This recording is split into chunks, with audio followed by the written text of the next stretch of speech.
की काही विद्यार्थी सांगतात 11,000 विद्यार्थ्यांचं नुकसान झालं, 15,000 विद्यार्थ्यांचं नुकसान झालं. इंजिनिअरिंगचे पेपर जे आहेत ते ऑनलाईन तपासल्या जात आहेत आणि ऑनलाईन लोकांना नापास केलं जात आहे.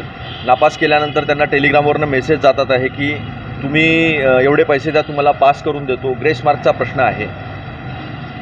तिथे काउन्सिलची बैठक झाली आहे, अकॅडमिक काउन्सिलची बैठक, आणि अकॅडमिक काउन्सिलच्या बैठकीमध्ये स्पष्टपणे मान्य करण्यात आलेलं आहे की अशा पद्धतीच्या चुका झाल्या.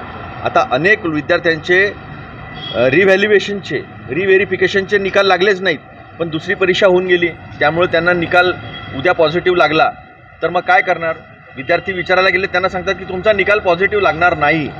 हे यांना कोणी सांगितलं? म्हणजे तुम्ही ठरवून लोकांना नापास करता का? हा एक महत्त्वाचा प्रश्न आहे. आणि दुसरा प्रश्न असा आहे की तुम्ही निकाल न लावता परीक्षा कशी घेतली?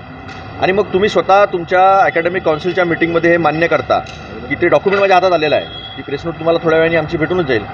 ते असं म्हणतात की याच्यात पॉईंट नंबर 5 आहे अकॅडमिक काउन्सिलचा. ते असं म्हणतात की discussion regarding the suggestion to file and FIR against those responsible for examination ब्रॅकेटमध्ये result, marks variation, allocation of grace marks etcetera, debacles especially the vendors. This point is notably missing from the MOM. म्हणजे तुमच्या executive काउन्सिलमधनं ह्या गोष्टी गायब होऊन जातात. आणि academic काउन्सिलमध्ये हे तर एवढ्या विद्यार्थ्यांचं नुकसान करण्याचा यांना अधिकार कोणी दिलेला आहे? त्यामुळे या लोकांवर FIR का केला नाही? कोणत्या वेंडरला वाचवण्याचा हा प्रयत्न सुरू आहे. आणि त्या वेंडरचा प्रश्न सोडा, त्याला तर ब्लॅकलिस्ट केलंच पाहिजे. पण मग हे लोक जे रिस्पॉन्सिबल आहे, ज्यांनी विद्यार्थ्यांच्या जीवनाशी एवढा मोठा खेळ मांडलेला आहे, तर त्यांच्यावर काय कारवाई केली पाहिजे? त्यांच्यावर FIR का केला नाही? त्यांना का बाहेर काढलं नाही? आणि या विद्यार्थ्यांच्या पुन्हा परीक्षा का घेतल्या जात नाही आहे? हा प्रश्न आहे. आम्ही राज्यपालांकडे या संदर्भात वेळ मागितलेली आहे. आम्ही राज्यपालांसमोरही हा प्रश्न मांडू, कारण ते चान्सेलर आहेत. आणि अशा पद्धतीनं महाराष्ट्रासारख्या राज्यात, आणि तेही इंजिनिअरिंग, फार्मसी या टेक्निकल विषयाच्या बाबतीमध्ये असा जर प्रश्न उपस्थित होत असेल तर उद्या कुठलीच कंपनी महाराष्ट्रातल्या इंजिनियर्सना, फार्मसिस्टला नोकरीवर घेणार नाही. हा विषय गंभीर आहे. माझी आपल्याला विनंती आहे या माध्यमातून की आपण हा विषय जो आहे तो थोडासा लावून धरावा. विद्यार्थ्यांचा विषय, राजकारणाचा विषय नाही आहे हा. आणि विद्यार्थ्यांचं भलं झालं पाहिजे. माझी पण आपल्या माध्यमातून विनंती आहे, डॉक्टर बाबासाहेब आंबेडकर टेक्निकल युनिव्हर्सिटीला तुम्ही बाबासाहेब आंबेडकरांच्या नावाने विद्यापीठ चालवता आणि विद्यार्थ्यांचं नुकसान कसं काय करू शकता? एक पाऊल मागं यावं लागलं. काही लोकांवर FIR करावं लागले, काही लोकांवर तुम्हाला कायदेशीर कारवाई करावी लागली, तर तुम्ही ती करावी, पण विद्यार्थ्यांसोबत न्याय करावा. अन्यथा मग काँग्रेस आपल्या मार्गानं हा प्रश्न कसा सोडवायचा ते सोडवून घेईल. 12 तारखेला नरेंद्र मोदी नाशिक दौऱ्यावर आहेत, कसं बघताय दौऱ्याकडे? काय अपेक्षा? ते दौऱ्यावरच असतात. त्यांना दुसरं काम कोणतं आहे? एक तर फॉरेन टूरवर असतात, नाही तर देशामध्ये कुठेतरी रिबीन कापत असतात किंवा छानपणे थंडगार वाऱ्याच्या याच्यात समुद्राच्या किनारी बसलेले असतात.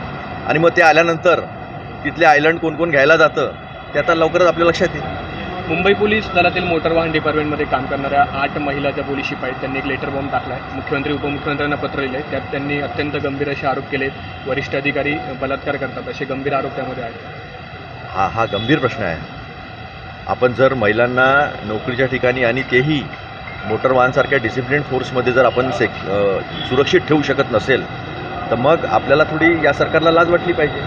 लेटर बॉम्ब टाकला नाही, त्यांनी आपली कैफियत मांडलेली आहे. त्याच्यावर किती लवकर आपण कारवाई करतो हे आपण पाहिलं पाहिजे. महाराष्ट्राचे उपमुख्यमंत्री हे राज्याचे गृहमंत्रीसुद्धा आहेत. त्यांनी लवकर ॲक्शन घ्यावी. त्यांच्याच शहरामध्ये, नागपूरमध्ये, जिथून मी पण येतो, 500 बलात्कार झाले. हे NCRBचा डेटा आहे, आमचा डेटा नाही आहे. मग आपण करता काय? आणि कोणत्या विषयावर आपण बोलता? महिला सुरक्षेचं आपण नाव घेता. अब की बार बहुत होगा महिलाओं पे अत्याचार, अब की बार दूर से नमस्कार, अशी परिस्थिती यांच्यावर आलेली आहे. काल पिंपरी चिंचवडून परत येत असताना खालापूर टोल नाक्यावर राज ठाकरेंचा आपण एक व्हिडिओ बघितला. राज ठाकरेंनी स्वतः वाहनातून उतरवून जे वाहनांच्या रांगा लागल्या होत्या त्या टोल चालक जो आहे त्याला मोफत वाहनं सोडायला. मला असं वाटतं की धरसोड सोडून दिलं पाहिजे. एक कुठलं तरी धोरण जे आहे ते धोरण केलं पाहिजे. सरकारला मग संपूर्ण धोरण जे आहे ते ग्राहकांच्या फेवरमध्ये असलेलं, चांगले रस्ते पण झाले पाहिजे अशा पद्धतीचं एक धोरण जे आहे ते राज ठाकरेंनी सरकारसमोर मांडावं, जनतेसमोरही मांडावं आणि ते करायला भाग पडावं. असं टोलसमोर उभं राहायचं, मग तिथे काही लोकांना मोफत सोडायचं, हा स्टंट आहे.